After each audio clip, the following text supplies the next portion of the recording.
Hi, everyone. My name is Sandone Chiodini, and I'm pleased to be joining with two faculty leaders today to talk about the Japanese Culture and Business Practice course. We also have Kyle from Ad Odyssey, one of the operators that we will be working with on this trip.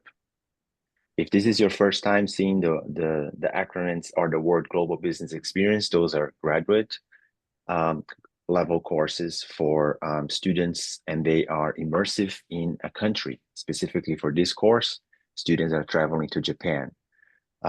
Anyone from the graduate school can take a GBE.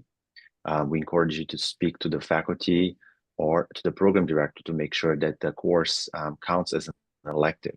Some minors also may require for you to get an approval from the program director. Those are 3 credit bearing courses. They are usually offered in the semester breaks, either in January, March, or May. Specifically for Japan, this course is being offered in January. We offer those courses during the breaks to minimize any disruption for either your work or family schedule. Physical activity, of course, is required in all levels, but mostly a lot of walking. Students are, again, actively taking part in business experiences, whether meetings, cultural experiences, going to places, seeing and talking to people. Bentley does not charge tuition for these courses. However, we will work with the operator to make sure that we are covering all the costs, and we pass that cost to the students directly. The course for the course that is taking students to Japan next year will start on January 2nd, and the return date is on January 9th. It's exciting that this course specifically is the only one, only GBE next year that offers an optional ski trip. We will talk about that momentarily. Susan and Bill. All right, well, I'll kick us off. So, hi, everyone. My name is Susan Vroman. I'm a senior lecturer in the management department. I teach and write about responsible and sustainable leadership. And that kind of comes into play when we say, how can I be responsible if I don't understand more than my purview of the world? And so we start looking elsewhere. I should also tell you that I am a huge traveler. Like my wanderlust is insatiable. So I was meant to take this trip for the first time in 2020, 2021, 2022. It took a while, but finally I was able to take this very trip, or at least a slight version of it, 2 Mays ago, and it was life-changing, life-transforming, just amazing. What we studied then is what we're going to study now. I'll share a little bit about it, and then I'm going to pass it over to my colleague Bill to tell you more about himself and what else we're going to do. So what we did and what we will continue to do is we're going to study how tradition informs and basically lays the foundation for modern business culture, modern practices. Everything from the proactivity and due diligence put into preparing for a tea ceremony is the same kind of experience that we experienced and will experience when we visit our businesses, when we visit restaurants. It's tremendous. So we're going to be able to have the opportunity to learn how tradition informs and lays the foundation for business now. I'll hand it over to Bill to talk to you more about himself and also what else we'll be seeing. Very good. Thank you, Susan. My name is Bill Gribbins, and I'm a professor. And I've, for the last 25 years, been director of the Graduate Human Factors Program. My interest in this particular topic is I'm a behavioral scientist, and I'm interested in how people think and how they behave, and all of the factors that influence that, and culture is a major component of that. Ultimately, at the end of the day, I've always been interested in how all of this affects design, primarily technology design, but all design. As Susan said, the tea ceremony, architectural design, food presentation, even the bonsai artwork, art form is all influenced by the same traditional origins, and we can trace to that. So I'm always interested in this, and then how our students can interpret this kind of information and think about how to design products and services for the global market. I know this particular trip has always been one of my students' favorite for so many years. They've always said this has been one of their most impactful part of their graduate school experience. So I hope some of you will consider coming with us.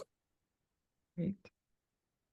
The only other thing I'll mention before we hear more about the itinerary from Kyle is simply that what we learned the last time we went is what you've been already reading. My assumption is that, Bill, they were reading it, not listening to us half the time. So, but that to add on to it, we're going to travel between Tokyo, Kyoto, and other places in between, including Himeji, which was a place that we visited for the first time with our last visit. And I said I would never miss it. So as you hear about these details that we're going to include in our trip, this is the best of the best practices informed by knowledge and also, again, a really awesome partner in Bill. I'll hand it over to Kyle to go through the itinerary a little bit more.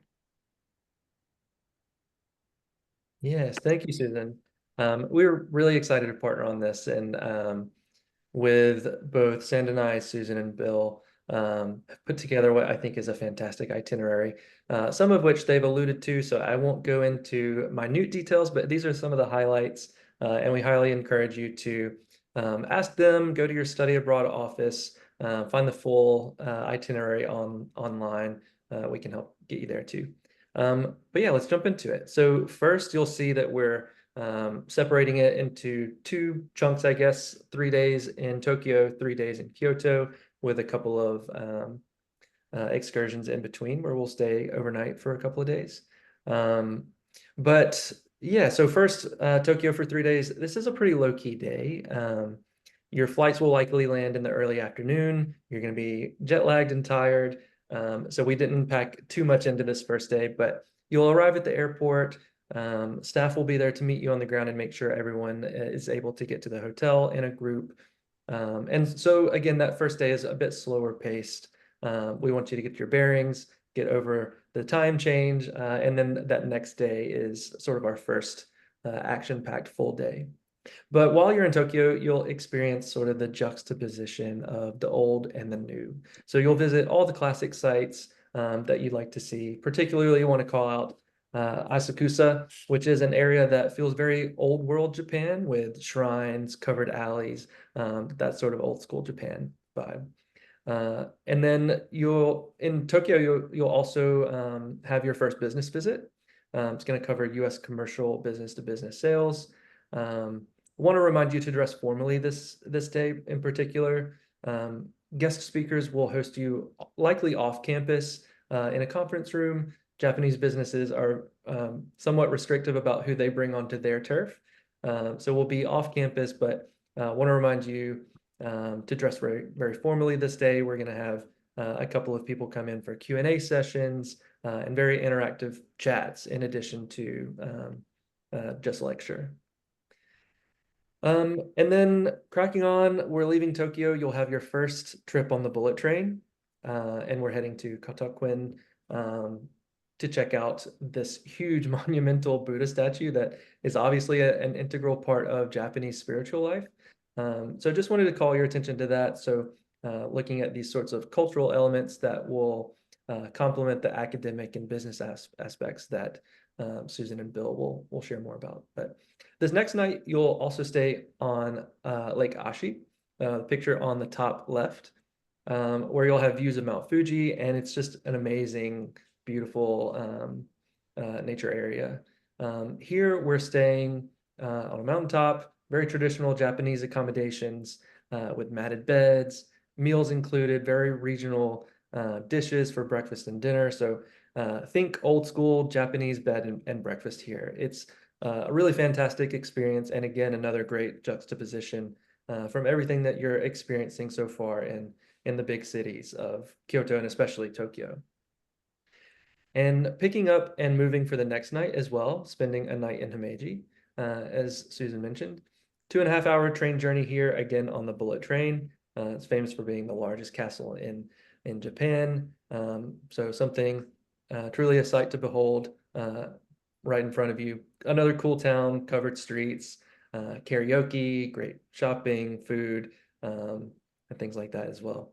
And then from there, we're backtracking just a little bit back to Kyoto, where, as I mentioned, you'll spend the next 3 nights. You'll do a guided tour. Likewise in Tokyo, in Kyoto, you'll do a guided tour to see the key sites around the city, check out some temples, shrines, markets, and cool neighborhoods, things like that. Also wanted to highlight Kiyomizo Temple. It's another big Buddhist temple made with traditional Japanese carpentry and joinery, and another sight to behold, because you'll wonder, how did they do this without a single nail? And then that's also a really great cultural center in the city, where we'll have guests come and speak about the impact of that, and a good moment of reflection kind of halfway through your journey to talk about similarities, differences, now that you've been to a couple of different cities. Kyoto is also where we'll do a couple more business visits. One I'll highlight is with Sony, to hear a guest speaker talk about the expat experience in Japan. So again, super timely and relevant to what we'll have been talking about, well, not only talking about, but also experiencing and reflecting on for the past 6-7 days. And so that, after Kyoto, that's the official end of the program. We'll get everyone back to Tokyo, since that will be our round trip plane ticket. So everyone's going to end in Tokyo. But I also wanted to talk a little bit about a completely optional excursion after the program ends. We heard there was a lot of interest in staying behind for a ski trip, so we've helped organize that. Again, I want to emphasize completely optional, not covered under the quote unquote official program. But we've got the logistics covered for getting you out there into a hotel, arranging a place for you to rent equipment, ski for a couple of days, and then you will also then be returning back to Tokyo for your round trip ticket to head home a couple of days later.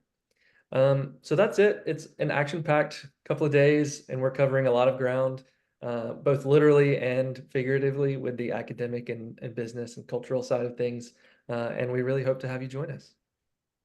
And Kyle, just to make sure everyone hears it, while we're in all the best places, Tokyo, Kyoto, there'll be free time. There'll be free time to explore, to go find your perfect Japanese souffle pancake, or your best conveyor belt sushi, one of my favorites. There'll even be enough time for students if they wanted to get to Disney. I mean, we're trying to budget in that there's free time, but there wouldn't be enough time to go skiing. And since we're going in January, that's part of where this was all born, is that people said, man, I could probably make this happen, but if I was going to Japan in January, I wanted to ski. And we're like, well, I can't tell you that skiing informs any business practices, but we're so thankful to your organization for helping us make that an optional buy-on. So, some of our students who are saying, what do I want for Christmas? They should tell their parents the additional ski trip. Exactly. Yeah, well said, Susan. And just to reiterate what you mentioned, yeah, I think the other thing, without diving into too much detail on the itinerary itself, I think you'll find there's a great balance between, the business visits, the cultural elements, and then exactly as you said, Susan, independent time for exploration. So if you're anything like me, like I usually have an itinerary planned out to the minute. So Instagram reels, suggestions, all that sort of thing that you're frankly signing up to go to Japan to do, we've got time for that as well. So great call out. Excellent. And I guess it's up to me to talk about the academic stuff. Yay. After talking about skiing. So I should say to anyone watching this interested that the true value of this trip is that you're taking a trip to open your eyes and to have an experience. And the true way that we can say this is a class is by making it academic. So we put these two things together, and here's what we do. We start off as soon as we have our class together and we've accepted the students, and you'll hear from us, we're going to ask you to think of a topic that you'd like to explore. And the topic needs to fall into something that Bill or I are able to say, yes, this is something that we can oversee research on. And it should be in the domain of traditionalism informing modernism. So whether that's in the domain of business practices or in the idea of human factors, we've got a little bit more openness because of our two domains of expertise, but it needs to be something. So you pick the topic, you say, this is what I'd be interested in doing. And we'll probably say yes, but we'll have to approve that. With that information, we all start with 2 Zoom sessions, and they're pre-sessions done on Zoom. That way no one has a better advantage of not meeting us or meeting us online. They'll be done during the evening, and they'll be done with as many of you as possible to join us. If you have another class, that would be an excused absence. But other than that, we try to plan it late enough on the Eastern time zone so people would be out of work. In the first session, we would go over, who's who, introductions of one another, introductions of our research topics, et cetera, et cetera. And in the second session, we would probably bring somebody in from Kyle's group, and they're going to help us really prepare to represent Bentley well, and prepare well. I mentioned this whole idea of us sharing our topics because when we go on our trip, we're going to have all of these business meetings. And when we do, the biggest part of the grade, really, from Bill and I, is your professionalism and preparedness and engagement. We're going to be sitting down with an executive from, as we said, Sony, for example. And we can't, well, we could. We don't want one person to raise their hand 52 times. If we have 12 different voices in the room, if we have 18, whatever it is, but we would like for each person to be able to ask a question of the executive that should be to say, let me further my understanding on my research topic. So if you have a topic that you have done research on in advance, we approved it, this should be the easy part. We're giving you the forum to ask great questions. And we're going to look to see how well you ask those questions respectfully, professionally, et cetera, et cetera, et cetera. So just so you can hear this one more time, before we ever get anywhere, you'll ask us, you'll say, can I do this topic? And if we think it's a good topic, we're going to say yes. And just an information of you've picked a topic and being there is the majority of the grade. But there are also 2 things that you will have to work on outside. One will be a research paper on that very topic. This, traditional good old-fashioned research paper where we'll give you some ideas of how to do your research, but you'll need to go to the library. And you're going to write us a paper about what you can find about your topic, and we will grade it like a paper. At the other side, when we all get back from our trip, then you're going to do a reflection. And the reflection is not necessarily a paper. Guess what? Bill and I are creative people, so we have creative ways that you can show us that you've learned. The reflection is going to be you personally reflecting on the experience that you had and how it furthered your knowledge. Either it enhanced or it went contra to the research that you had done. And we're going to be interested in learning what you learned with your voice. So it's not that easy, but it's not that hard. It's just a matter of, are you thinking of a topic that this class could really inform for you to say, I would like to learn about? If so, then it'll probably all come together. Bill, anything else you wanted to add on the academic part before we turn it back to Sandine? Oh, I can't hear you. You're muted, Bill. Bill, you're muted. I think he was speechless. He was like, that was so perfect. No. What could I say? I think Susan captured this beautifully, but I think, again, just to stress the fact that when we talk about culture in the classroom and Waltham, you're reading books, you're studying articles, and so on and so forth. Here you have an opportunity to experience it firsthand, and do take advantage of that opportunity to be very interactive, with our hosts and our guests. To hear firsthand, and you will see there'll be conflict. And that's an important part of the experience, that you'll be reading one thing and experiencing something different. And I think that's the beauty of the reflection paper is to be able to think about that and try to reconcile that. Perfect. All right. You can talk about the cost, Danae. That's not my business. I just want to pick one thing that you both said, that students come back not only understanding more about the place they have just visited, but I think not just going to Japan as a tourist. I think those business meetings, those interactions, that is really what transforms the whole experience. So it's hard to replicate something like this back here in Waltham. Even if we brought Japanese, people to the campus, that wouldn't be the same. But like I mentioned earlier, Bentley University does not charge tuition for these courses. We work with partners to understand how much a program will cost, and we usually divide them by a number of students. And this program comes up to $7,100. if you have financial institution aid from Bentley, that does not apply. But the good news is there are scholarships that I will talk about further. And an estimate of an airfare is about $2,000. Why we prefer to fly as a group out of Boston Logan to Japan, to Narita Airport. Of course, students might be located across the country, so you might be able to just book your flight on your own. And one recommendation we have is that you plan to arrive not together, but around the same time that the Bentley group leaves, because then you can take advantage of the transfer to the hotel. So that's one tip. You will be tired. It's not that hard, but it's really, you're like another day. Just let us get you there. Yes, absolutely. So again, the estimate airfare is a cost. Some people might be booking on miles, so on. So that's not a limitation to be with the group. Like Susan mentioned, just logistically easier. And for the students enrolling, signing up for the optional ski trip, that will be billed directly also to your student account later in December. If you do want to save even more, you can apply as early as October 1st. So submit everything by October 1st. And upon admission, you get the $125 admission fee waived by the office. What should you be doing now if you're thinking about signing up? Save up for your course, check on your miles, save for your airfare, make sure that you review your academic requirements.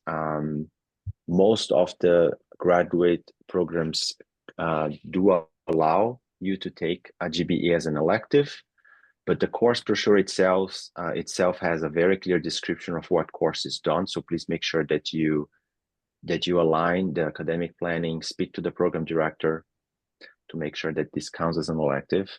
If you want to take the course and you are not worried about taking it as an elective, that's also a possibility. So please don't let that stop you. If you have a passport, take a look at it, make sure that it's 6 months valid post January next year and has 2 empty pages. If you don't have one, apply one for now. It takes several weeks to get a new passport.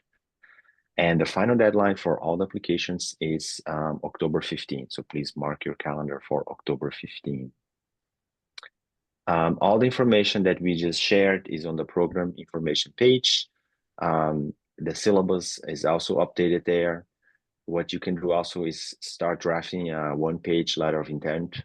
What are you doing now? Where do you work? What do you want to work in the future? How does that align with your academic and professional goals? I think Bill and Susan shared with you a few tips that you may want to think about when you write up that 1-page letter. The application is very simple. It's we collect your information through an application form. You attach the letter of intent and a copy of your passport. If you don't have a copy of, if you don't have a valid passport at the time of the application, you may submit a renewal or an application for the passport if that's your first time applying for one, and then you submit in the database in the application form. You submit a copy that you renewed the passport, so we know that that's in the works, and pay the $500 enrollment fee, and that fee is also applied towards the program fee. If the program does not run, if it gets canceled, you have 2 options. One, get the money back, or roll that enrollment deposit towards another course. Like I mentioned, there are scholarships available for graduate students. There are 2 scholarships available. One is the Falcon Forest Fund. That one is up to $1,500, and it's applied towards the airfare. And the second one is the Earl and Sloan Travel Fellowship. That actually is up to $6,500. And make sure that you also submit the application for the scholarship by the October 15 deadlines. We remain available, and we can answer any questions. Myself, the faculty. I know that you may think that some of the questions, I'm not asking this because no, you should ask everything. This is a very international, across the globe trip. some of you might be the first time hearing something like this and thinking, I never applied to a passport, I never travel. This is for you. This is your opportunity to travel as a group, taking a course, getting credits for it. I reflect on my experience back in the day when I was a grad student and I went to South Africa in my case, and I haven't really been back to South Africa, and it's not a destination that I look up on the globe and say, I'm going to go on vacation to South Africa. So take advantage. These courses, they are offered for 2025 Japan. It doesn't mean that it's going to be offered in 2026 again. Like Susan offered this course in 2023, it did not run in 2024. So don't postpone. If you can, really consider a course to Japan. I know, like Bill mentioned, you have been here for 25 years and you probably heard about the course to Japan many times because it has been always one of the popular courses that the office has offered. Our contact information, and Kyle represents at Odyssey, the travel academic provider that we are working with and partnering to offer this course. And Susan, really quick, I think if you could say one thought, one reaction of your students from the previous program that you ran. People usually think about, this is what I'm expecting, but then you get there, it's not really like that. Is that something that you would highlight before we go? Yeah, I think so. I feel we had 3 or 4 people who had, if they've been out of the country, it was to Canada, Mexico, or Aruba. And they said it was like their whole world was turned upside down in positive ways. From the pride in the presentation to the tastes to the sights, the multifaceted stimulation. It was just, it's unbelievable. And I don't think I absorbed even a third of it. I don't think I got even like a little bit of it, but I'm going back for more. So I hope that we'll bring new students who can be as excited for this opportunity. Wonderful. Thank you. Thank you for sharing.